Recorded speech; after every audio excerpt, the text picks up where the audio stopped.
Okay, all right, let's go ahead and begin. So, welcome everybody. Today is another episode of BVC Talk, and today we have a very interesting company from Canggu, Canggu and Company, and we've got Mr. Chris here to represent this amazing design company that has, I think, just a such a massive selection of decorations for, I think, homes, villas, and guest houses. So, thank you for joining us today, Mr. Chris. Thank you for having me. Okay, and once again, for anybody new to the program, our objective for having the community talks is simply to inspire delight. And what we want to do is we want to build a trusted community where property owners can discover great talent.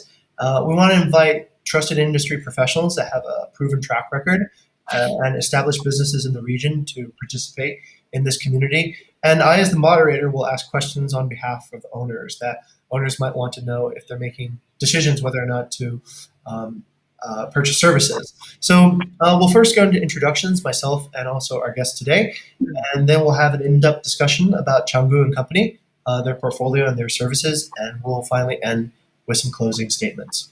Okay, so a little bit about myself. Most people who watch this probably already know me. My name is Jing. I'm the CEO and co-founder of Bukit Vista. I came with an electrical engineering degree to Bali about 2004. Previously, I worked at Airbnb and also Alman Resorts. My fun fact is, once upon a time, I danced in a Bollywood movie with Hrithik Roshan and Aishwarya Rai. So yeah, that was in my younger years. But yeah, moving on. Our mission at Big Vista is to inspire delight through hospitality innovations that positively transform our guests, partners, and our employees. And we think that this program that we do here will allow for hospitality, especially in Bali, to innovate by presenting a good forum of ideas and people who can actually make ideas into reality. So that's what we do.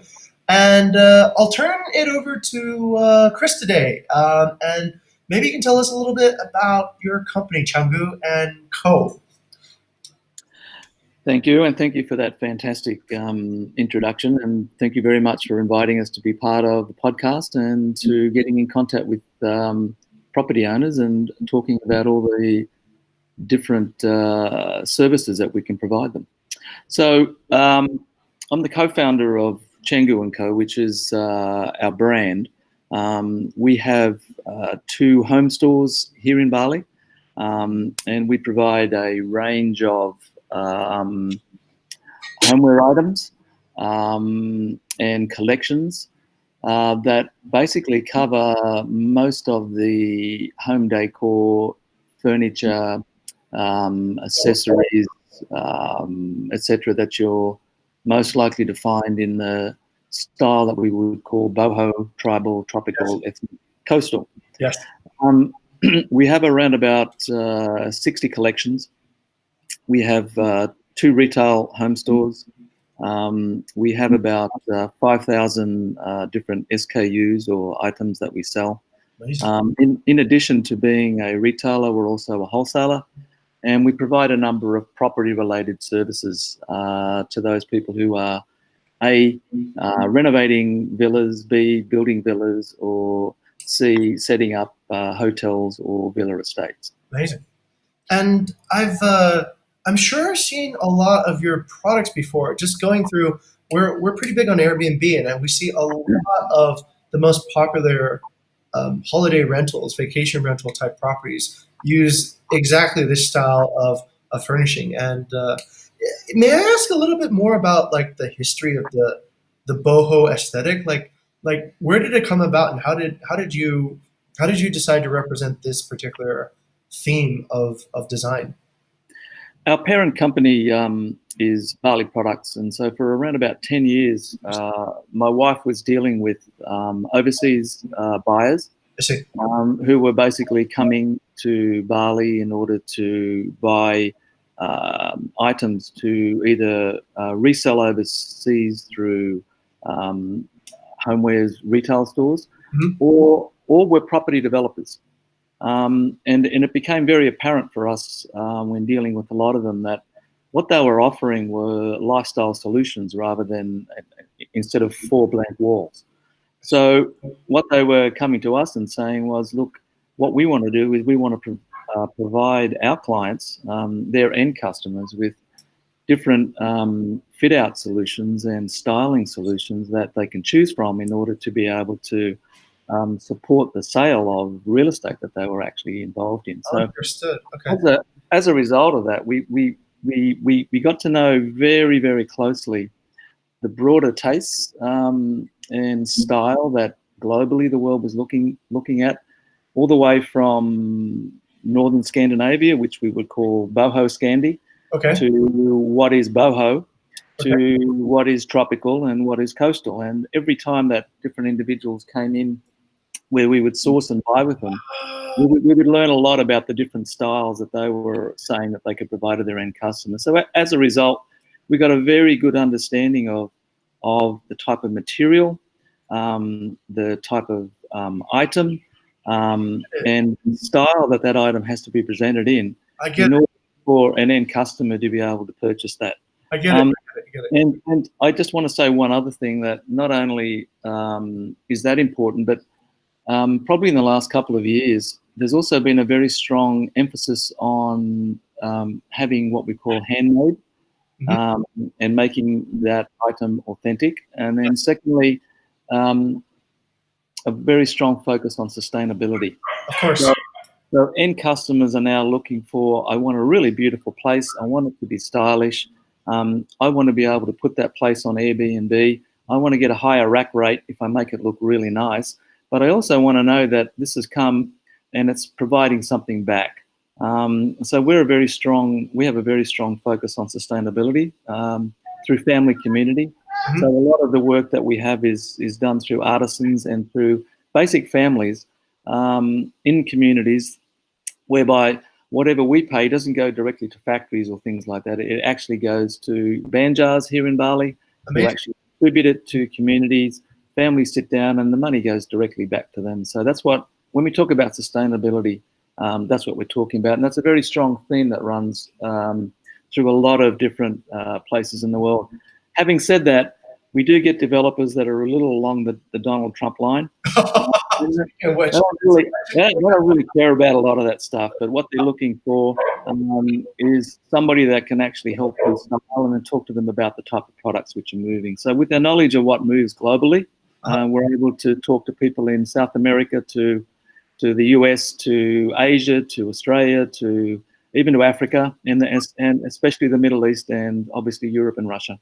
Amazing. You know, that explanation that you just gave connected so many dots for me, which was, when I see design in Bali, I've always wondered how is it able to appeal to so many different cultures? But I didn't know that there were businesses like yours essentially kind of looking.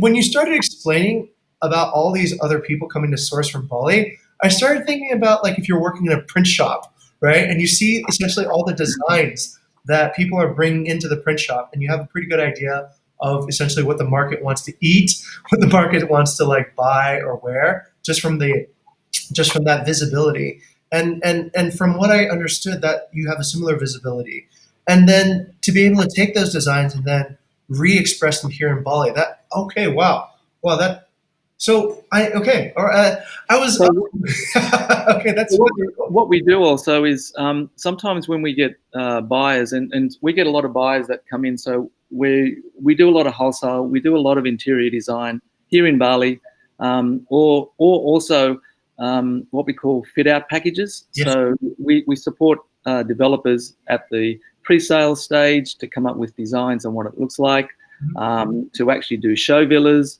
to do properties, etc. up, and then to provide furnishing packages to people that are looking, so that people are buying solutions, just not the full blank walls, as I said before. But the other major thing that comes from knowing customers very well is you also know when people come in sometimes who might have 4 or 5 retail stores and are pivoting them towards more homewares that are appealing to people. And sometimes the end customer is an Airbnb or Booking.com person that owns a place and wants to get a higher rack rate. So they look at their place and it's pretty depressing and they want to do it up.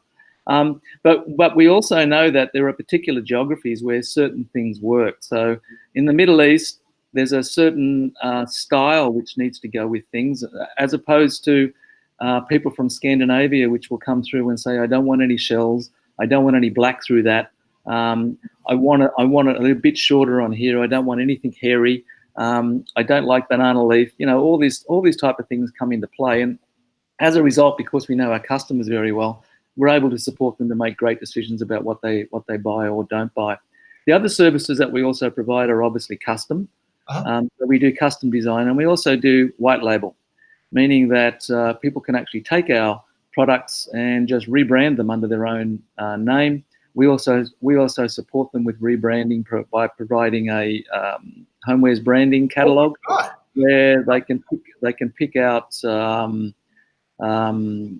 everything from paper to boxes to wrapping to hang tags to craft paper, and we also support them with that. So what we've tried to do over the years is roll with what we see coming through and what our customers are asking for. Okay. But our biggest market is exactly the area that you're talking about at the moment, because everybody that comes through and buys from us at a wholesale level is doing up their place, right? Or they're a developer, or they're an interior designer who wants to offer different options to their clients. Understood. Or they're property developers looking at making things a little bit different and trying to make them much more in line with taste, so that they're actually providing things which people are looking for. Okay, that's fantastic. That's really, really interesting. And I had no idea there was such a. Oh, this is, I guess, why we do these things, right? We do it to positively transform ourselves. But I didn't know that there was such a like a massive process behind decor, actually. And to speak of that, okay, we got a picture of you and your family here. Maybe you can tell us a little bit about like your story. Like you have a Balinese wife, right? Yes, my wife. I'm the ugly one on the left there. My wife is AU. She's Balinese. She's been running the business for a long time before I got involved in it. We've lived overseas a fair while. I was a corporate executive in a number of multinationals, and I traveled around the world. The family traveled with me for a while until my daughter, in the middle there, Alexa, we decided that we needed some stability in regard to where we lived. So my last posting was Dubai, and I've also lived in Europe and a large number of other places throughout Asia as well. Okay. So we decided we'd come back and put some stability in the family, where she's got cousins and family, and she can get a lot of love and care. Okay. More than she was getting elsewhere. So I transitioned out of that and then came in to support AU with with Bali Products, which was our wholesale business. And so we decided at that point that it was obvious that because of the knowledge that she had in regard to customers, we could create a brand. Wow. And begin to focus on retail, but use all the knowledge that we had to be able to expand in multiple ways. And some of those ways have been successful. Others have died out. But we've been very flexible in regarding to pivot in regard to how we see changes and things coming through. That's what we're around. Yeah, exactly. And there's so many stories because of the pandemic. All the way from the fact that we have a very strong online presence in regard to homewares, and when the pandemic started, our retail sales went right through the roof. However, because of air courier prices increasing, retail sales have almost tanked now online, simply because TNT, FedEx, and the other couriers are just making money while the sun's shining. So if you want to turn around Bali, I would if anybody could do anything, if I could talk to the governor and ask him tomorrow how we could turn the economy around in Bali, I'd simply say just reduce those damn air courier prices, and I tell you what, Bali will be back on its feet in a couple of months. It would be good to see that. Yeah, so I'm originally Australian, and that's about it. That's amazing, and very blessed to be back in Bali and living and working here. Sure, that's amazing. That's amazing. I share a very similar story. My wife is also Balinese. We have two daughters, one that just sort of kind of came in just a second ago. And she started a property management company before. I was working at Airbnb and kind of like doing my own professional life. And when Bukit Vista started taking off, I joined her too. So when I was listening to your story, I was like, wow, that's a very parallel sounding story. It sounded very familiar. Uh, Um, I think if you have a lot of different skill sets, I mean, I think it's sometimes quite easy to be able to transition over to do different things. Because when I started here, I really wasn't into the design or the retail part. What I brought to the party was just finance, systems knowledge, administration, management, leadership, oh wow, and some skill sets in marketing. okay. But as far as the second half of the supply chain, nah, still haven't got it. Still haven't got it, and probably never will. But you learn every day. I think so. I think in business you should find complementary partners that like enhance what you don't know, and it's always that way too. Speaking of finance, I need some I need a financial consultant. We're trying to figure out some things about our rental payments right now. It's a very interesting cash flow. But okay, more on Canggu and Company.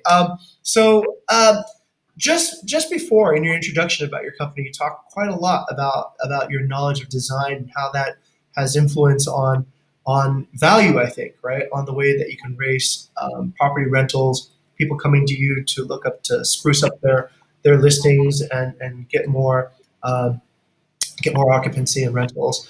Um, what are some other ways that you feel like you can positively impact a positive property owner in terms of value, in terms of your relationship with them, and maybe also in terms of their legacy? And what I mean that, like, in terms of like maybe expressing a thing through the words of architecture, or through the words of design, and I think also through their impact on the local communities in which you talked about making sure that revenue actually reaches the local person. Um, Tell us more about that, Chris. That's really interesting. I think that uh, we've adapted our business to really focus on customers. So Hmm. it's the customers that are determining basically, I guess, the service streams that we've been developing. Hmm. So it's obvious when you sell retail homewares that people, when they come into the shop, um, most of the time they don't know what they want, and they look at the stuff and they say it's really beautiful. So most of our time in our coaching with our staff is about what are they trying to do, where are they trying to put it, what colors are in their room already, how big is their room, what else do they have in it, and you spend an hour sometimes just talking to someone about a solution. And often they'll pick up something which could be 16 beautiful cushions, and then you come back to them and then you say, eventually they don't walk out with that. They'll walk out with a new sofa, or they'll walk out with something else. And it's not about trying to up the sale. It's about customer service, and it's about customer solutions. So I'm being very honest when I say that. So you don't want people to actually walk away with something that they're not happy with and is not going to work for them. So we spend a lot of time trying to understand needs Hmm. and then catering for that need. And often it can sometimes be, you know what, and then sometimes it's as simple as taste, and sometimes it's as simple as color. And not everybody has those combinations. Hmm. Not everybody has that mindset that can actually focus on design and focus on color and focus on texture and understand what combinations of colors need to go together and why a black and white diamond pillow might not go well with the yellow one. So you have to pick it up and you have to move it around and you have to lay it down. So um, a lot of things, a lot of what we try and do is help people at that particular level. The second level that we try and work with people at is often that leads into the next step, which is, hey, can you come to my place and tell me what the hell I need to do?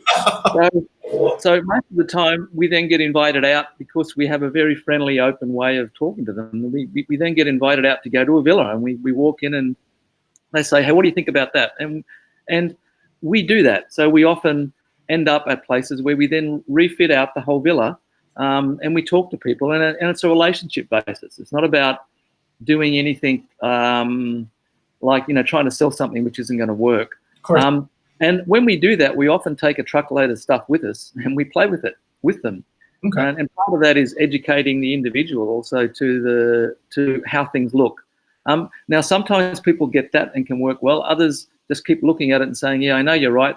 I can't really do it. I don't know what the hell you're doing, but it looks good. So I want it. And one other way that we work doing that is we have a lot of interior designers, and we're also an interior design firm as well, but more interior styling, who come to us and we give them our products for free.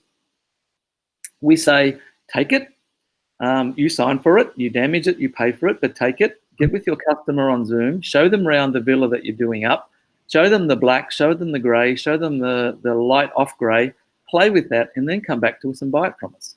So by working that way, a lot of interior designers now that know that they can come to us, they can talk about different things. We learn from them as well.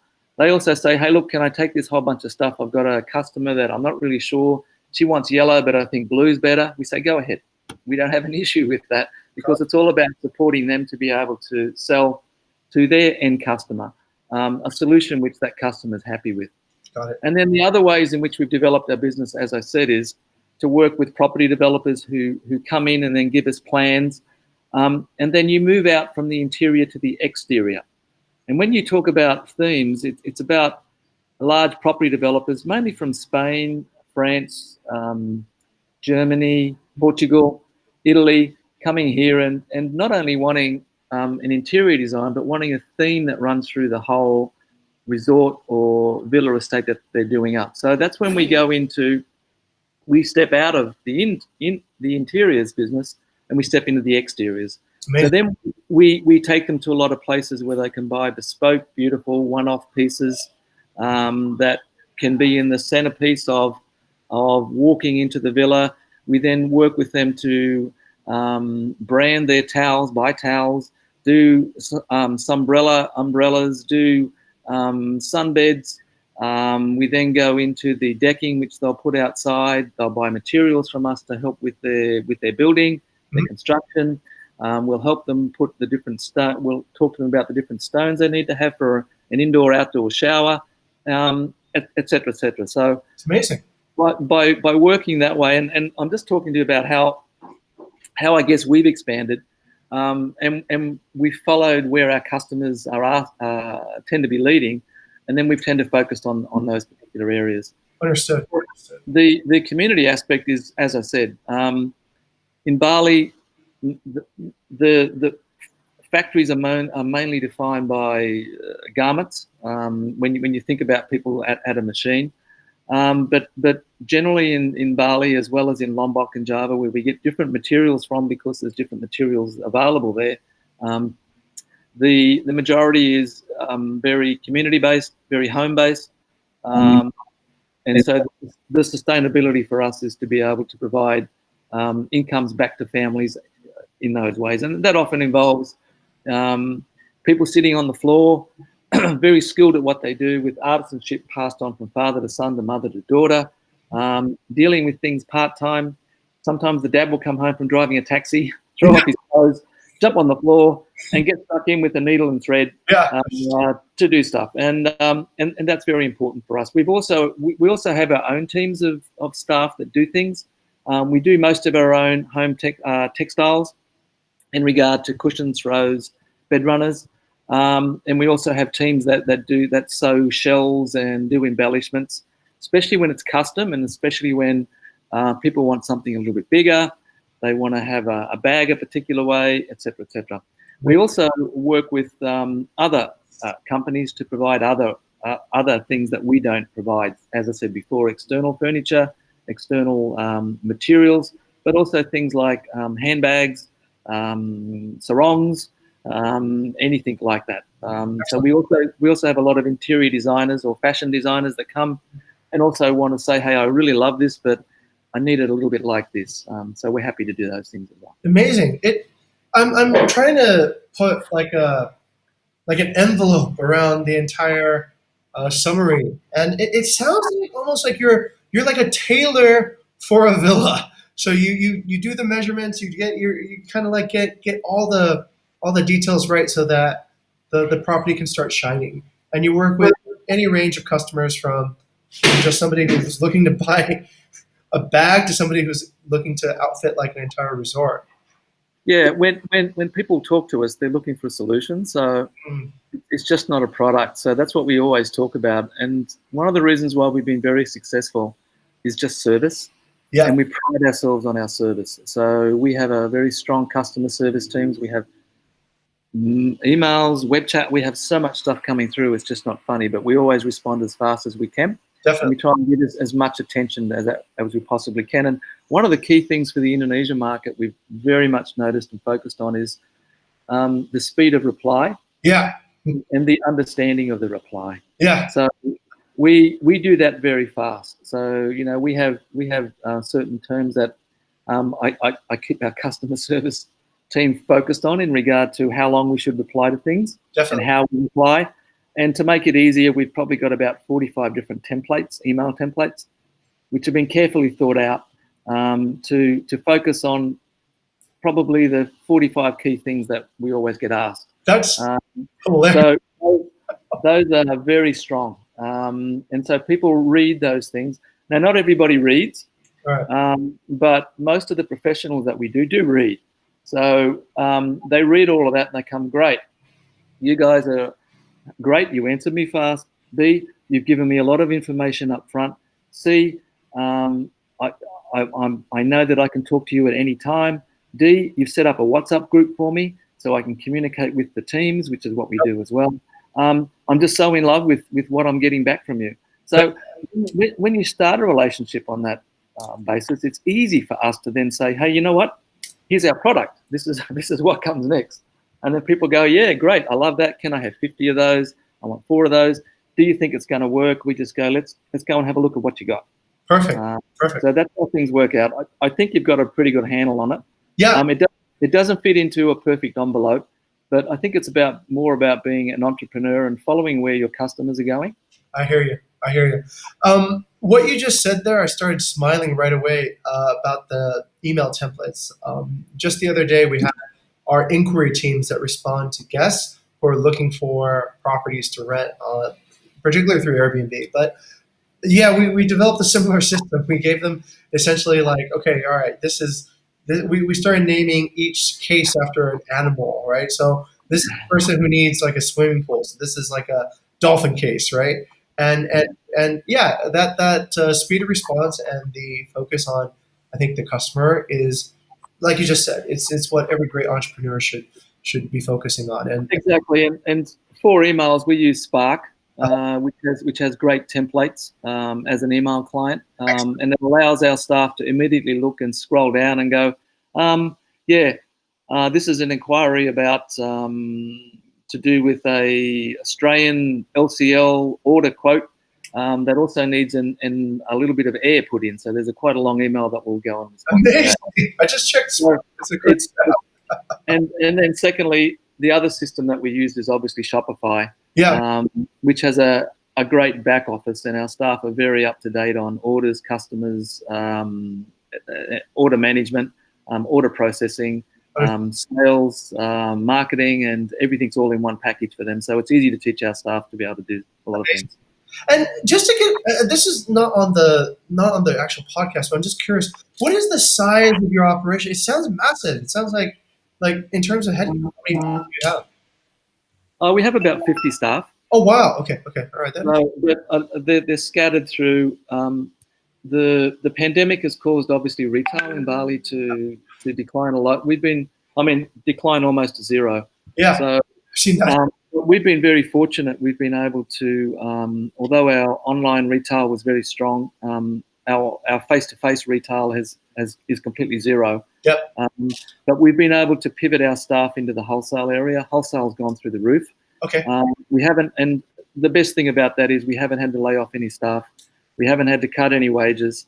We've even had to put on 2 or 3 more staff in order to cope with some of the volume that we're getting from wholesale. That's incredible. So we're just very blessed and very fortunate that we're able to move quick, and that we've been able to move staff from particular areas, and they've been able to do that, not necessarily smoothly, but we've been able to have great meetings with them and say, hey, look, guys, I know you were doing this before, but we've got a lot more focus on this particular area. We all need to start working together in here. If we do this and we do it really well, we don't need to let anybody go, and we can stay the way that we are. But everyone needs to pick up and work together a lot differently than they did before. Excellent. And those sort of talks with our staff have worked very well, and we've been very blessed that we haven't had to be able to do much.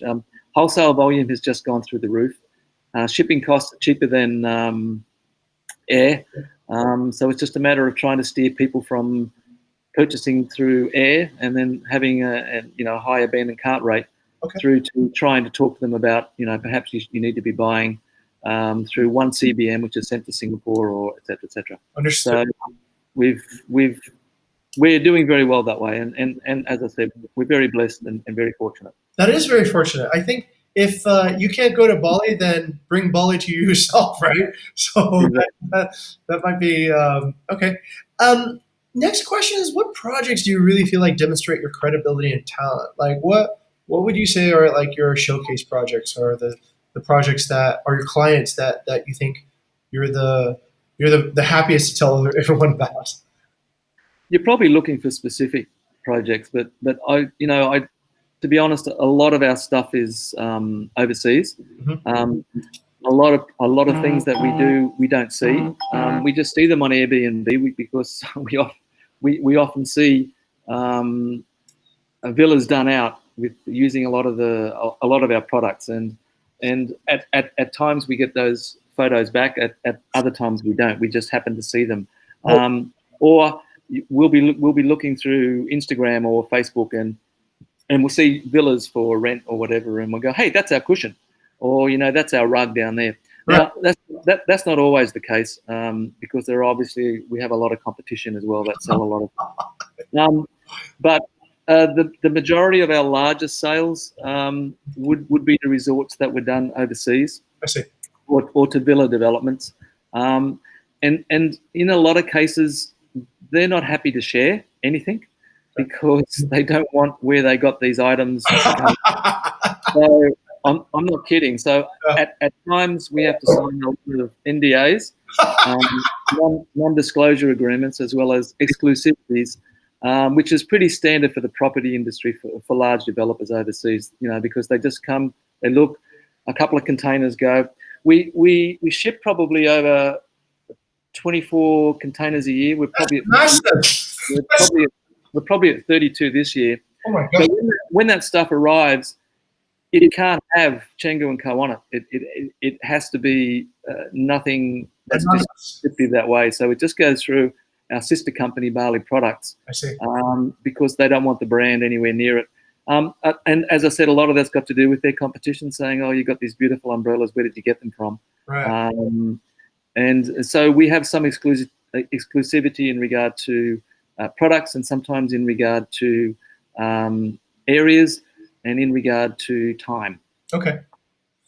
So, okay, all right, interesting. Let's go on to the next topic then. I guess, what would you say? Who is the right client for your services? I mean, it sounds like there's everybody from person just looking for like a rattan rug to like all the way up to the people who are buying containers. But is there a specific type of ethos, or is there a specific type of way they go about like their life? Is it somebody in their 20s? Is it somebody in their 80s? What would you say is kind of like the right client for you? The demographic varies Hmm. completely. However, I will say that the majority of retail clients are female. Okay. The majority of people that come into the store are female. The majority of retail sales are female. Okay. Um, and but the largest property developers are male, because it and no disrespect to to females, but it tends to be the CEO that comes out, because it's first time, and he might have a CFO with him as well, or he might have a lead designer who tends to be a male, Uh, um, or they won't have a designer at all, so they'll rely on our expertise for particular items, Interesting. and so that tends to be more male, Okay. but it would tend to be young, so it would be between our demographic for females would be between 15 up to 50. Okay. It won't go higher than that. It won't go lower than that. Okay. The only time it would go lower if someone's looking for bags. They tend to be either renting. Some of them are obviously renting. Right. A lot of them are involved in villa management. So they've taken over a place, they're renovating, they're running, and as you know, there's a lot of villa management companies here. Right. So they're coming in and they're trying to make it a little bit different. So they'll tend to be younger. Okay. But again, it tends to be the female that comes in who has a certain taste about things. A lot of them want to focus on Bali, and they love the Bali style. So that's when we talk to them about boho, tribal, tropical, ethnic, and then they begin to see a lot of differences in those different things. Yep. But that's what they're into. They're into natural colors, natural materials. They're into sustainability. Yep. And they're into being handmade. A lot of overseas clients, especially those who sell on Amazon or on eBay, will definitely be interested in the exclusivity in regard to being handmade and having an artisanship focus on it. Right. And then also in bundling things together. So when you sell on Amazon, just don't sell a plate. You put a plate with a knife and bowl and a mat, and you're much more likely to make a lot because you're not competing with China. Right. So there's a lot of things that come in, and there's a lot of difference in our clients because of that. But we also do have CEOs who are female, that have a chain of retail stores throughout Canada, for example, or throughout Sweden, who will come, but they know exactly what they want. They walk in and they just, it's just, I want 25 of these lampshades, but I don't want it in that size. I want you to take the black out, and I don't want this hairy thing hanging from the bottom. And then they just walk away. And then, all right, so we write that down. They know exactly what they want. And the only thing that we can do is show them different things. I see. So just to show them things which we think may be of interest to them, because we know what styles that they're actually interested in. So for electronics. Okay. Yeah, exactly. So I don't think there is one particular type of client, because we have such a broad customer service offering. Interesting. But I would definitely focus on female because they tend to take the time more to worry about the environment that they're in, how it looks and how it feels. Interior design right now. And when you sell, you're selling on emotion. Yeah. People are coming in and they want a beautiful workspace around them. They want a beautiful work or home space. They want it to look nice. I'm looking at Grace now, and hers is nice, but yours is not so nice. No, mine looks like I look like somebody's attic. Exactly. So whereas Grace's is very nice. So you can tell that, and a lot of people love to beautify what's around them because it gives them a better feeling. So and therefore it's emotional, and it's about what are the things that I can put around me that make me feel better when I get up in the morning, especially given all the difficulties everyone's facing. And retail really went through the roof in the beginning of the pandemic because a lot of people were now confined to home. So they would come in and say, my home's crap. It's just, I'm now working from home. I don't like anything that I see around me. I want to put some nice stuff on the wall or on the table in front of me. So sales went through the roof for the first 3 months because people just wanted to beautify their environment, and you can't blame them for that. I'll probably become your customer. you've imagined to come in and we'll come to your place obligation free. Don't worry. The first thing I would do is get rid of that big whiteboard in the back. I've always it's funny. We're a villa company, but our office is I guess because there's nobody here except myself and my wife. She's next door actually. But it's like we just there's got to be a way to tie it together. I think there's got to be a way to tie it together. There's got to be a way for me to be your client. So well, yeah, and we try to do the same thing. Like sometimes people say that the worst whatever somebody has is because they work in that industry. Yeah. We're not, because when people come to our villa, we want it to be a showcase. Yeah. We want it to be an absolute, and we actually have a villa next door that we had as a showcase for a long time. Oh, nice. Where when customers would come to the shop, and it's not far away from, because we're in Canggu as well, we're in Barawa, we would take them next door and say, hey, look, here's all the different options that you can do, and they would love it because they would go up, they'd look at the lounge room, they'd look at the table, they'd look at the settings, and we had every other different type of thing that we could move around from brass, cutlery. Then we go upstairs and we play with the beds, and we do bed runners and cushions and beautiful hanging curtains, and it's just fantastic. People will go, and then they love the furniture that was beside it, and then the light, we can change that around. So there's always a lot to do in those particular spaces, certainly. and that's why a lot of property developers like to have those show villas, Yep. where they do one up beautifully, obviously, because it's your main selling point for a customer. It's hard to visualize. Like when I go into a like a decor store, it's just parts, right? It's kind of like going to, I guess, to the market. You just see ingredients, but it's actually Yeah, but have to think about why IKEA is so successful. That's right. They set up Because everything. you actually walk through lifestyle sections. That's correct. Where they actually, and in our home stores, that's what we do. Mm. We try and, we've got a couple of beds. We put side tables beside them. We put bed runners on them. So when people walk through, they can immediately begin to look at, I like that.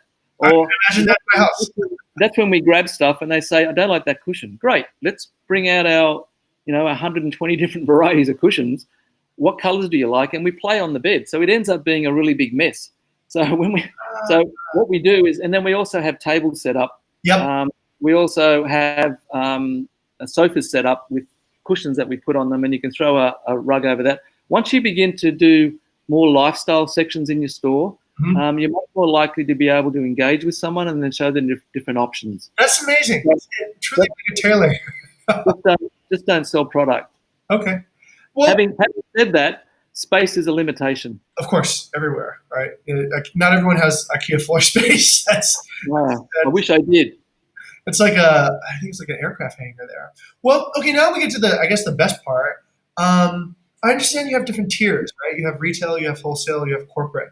How would you explain sort of how you price things and what's in it if you are coming in at retail? What's in it if you're coming at different levels and in the most simple way?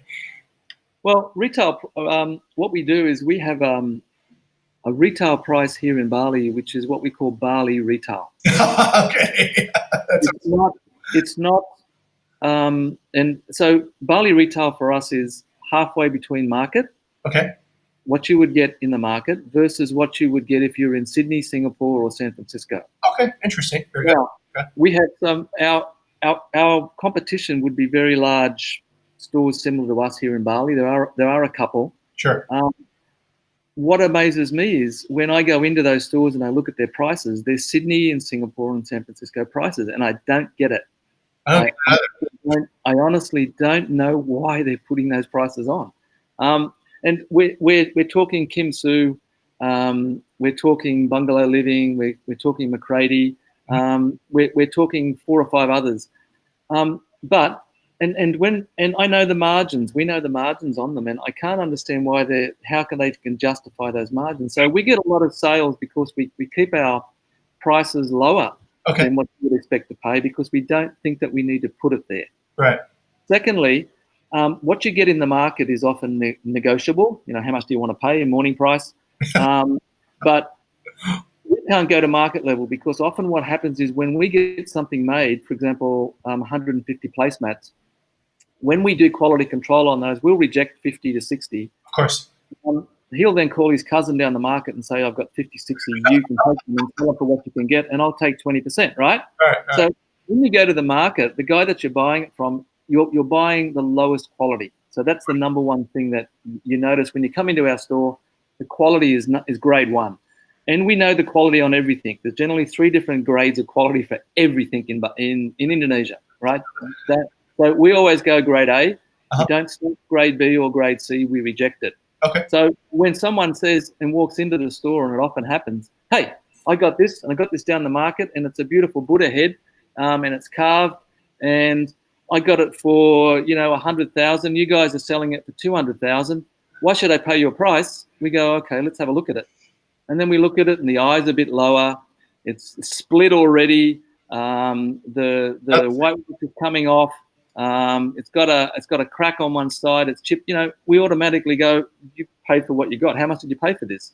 100. Well, it's probably only worth about 30. So one of the things when we talk about pricing is we don't want to be low because we can't compete in the market. Right. We want to offer quality against a fair enough markup for us. Okay. But not over the top that it becomes that you may as well buy it in Australia or in the US. So that's from a retail perspective. Okay. the same prices that we have in store are exactly the same prices that we put online. We don't change them at all, except that there is a shipping cost associated with that, which, as I said before, is now quite low, simply because the pandemic has put up the air prices. For people that are regular customers for us, we offer discounts. Okay. We also have a wholesale program. There are some minimum spends on that. So that varies from a minimum purchase amount of 1,500 USD. We'll get you 20% off. Okay. And when we do our wholesale, unlike anybody else, we don't do MOQs. What we do is we just say, we don't care what you buy. You can buy 10 chairs. We can buy 10 tables for 1,500 US, or you can buy 10,000 objects all in a different mix. We don't really care. Understood. So, and that works very well for us, because the majority of people who are buying from us are doing something up. They don't want to have to buy, oh, you've got a great price, but I have to buy 10 of these. I've only got one villa. I don't need 10. So we found if you want to do a villa and you've got 3 bedrooms, okay, then you're going to need different sizes and different things. They're not all going to be the same. So you don't have to buy everything exclusively from us. Got it.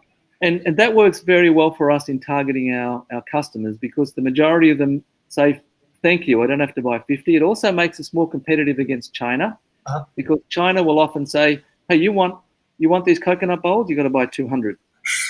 For us, we go, we don't care how many you buy, as long as your minimum spend for everything is at a particular amount. Now, that minimum spend amount and the discount goes up. The more you spend, the higher the discount. Okay. And when you get to containers, 40-foot high cube containers, and you do it on a regular basis every 3 months, we'll go to 50% off our retail price. So everything is based around our retail price, and our retail price is very reasonable. Okay. When we started this business, my wife and I looked at it and said, do we want to charge San Francisco prices here or Sydney prices, and we don't want to go to the market, but we want to get a foothold. Yep. Let's go here, and then let's later ramp them up. And then we found we didn't have to ramp them up. Just being very honest with you, that we had enough volume to come through to make it a successful business for us, and we didn't have to go that way. So we've been very pleased with that. We haven't had to increase prices. We've got the same prices that we've had for 3 years. We're not putting them up. We're able to negotiate with suppliers. The only time we've had to put some stuff up is when the price of raw cotton, for example, which we use in a lot of our throws, went up. We had to increase to take that into account. So that wasn't passed, and we had to pass that on to the customer. Sometimes, depending on the type of collection, we can absorb that cost. Other times we can't. But that's just business. Okay, understood. That's very comprehensive. Thank you for that was a very, very clear answer, and I think as simple as it can get. So based on retail, and then basically there's a 20% discount with a minimum order spend, and if you spend more, you'll save more, up to 50% off the retail for container-sized quantities. Exactly, and for the other services that we provide, it's on a project basis. So if you want us to come into internally styled villas, or you want to source products, or you want us to work on things, we vary that according to the size of the order. And how long you've been a client with us as well. So we take relationships very importantly. The longer people have been working with us, the more that we value that. And we reward people as a result for that. Nice, good. Okay, good loyalty incentive programs. And that's pretty much it. Any other thoughts, Chris, that you would like to share, or final thoughts that you like? You covered a lot. But is there like a closing statement you would like us to have for us and potential owners who might be watching this video? Well, no, thank you for the opportunity to have a chat with you. I'm very sorry that my wife wasn't available to be able to be on the other part, because she has great insight and value from a design perspective and from a supply perspective. I'm more on the customer side and the other. But I just wanted to say, to you, thank you very much for inviting us to come on. Look, the type of things that we're offering, we've just been an entrepreneur, and we've been, changing our business model and services to match where the business has been, where our customers have been going. we value long-term relationships. We're happy for anybody to come in and have a chat at any time in our stores about possibilities to work together, to co-brand, to co-partner, to collaborate in ways which are of benefit to end customers as well as us. And we're happy to have those conversations. Anywhere from, can you help me just to do out my villa, all the way through to, larger projects, or supporting people to be able to do business elsewhere.